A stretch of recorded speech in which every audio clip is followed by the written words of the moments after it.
Computing Pearson's R. There are several formulas that can be used to compute Pearson's correlation. Some formulas make more conceptual sense, whereas others are easier to actually compute.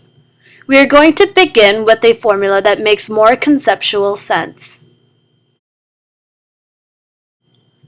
We are going to compute the correlation between the variables x and y shown in the table. We begin by computing the total for x, which is the first column. This total of 20 is then divided by the sample size of 5 to get the mean of 4. We then subtract this mean from each value of x to produce the third column, small x. Notice that the mean of small x is 0.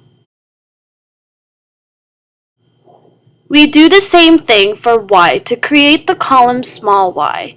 The variables small x and small y are deviation scores because each score is a deviation from its mean. Next, we create a column by multiplying small x and small y together. This column is called xy. Finally, we create two new columns. One is the square of small x and the other is the square of small y. Before proceeding with the calculations, let's consider why the mean of the xy column reveals the relationship between x and y. If there were no relationship between x and y, then positive values of small x would be just as likely to be paired with negative values of small y as with positive values. This would make negative values of xy as likely as positive values, and the sum would be 0. On the other hand, consider the example data shown here, where high values of x are associated with high values of y, and low values of x are associated with low values of y. You can see that positive values of small x are associated with positive values of small y, and negative values of small x are associated with negative values of small y. Therefore, the values of xy are positive. If high values of x were associated with low values of y, then xy would be negative.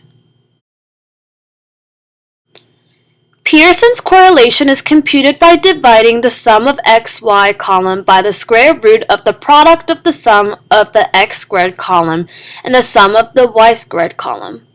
For this example, r equals 0.968. An alternative computational formula that avoids the step of computing deviation scores is shown here. This is a good formula to use in the remote possibility that you are computing R using a hand calculator. Also, in case we can compute R using given covariance and 2 standard deviations.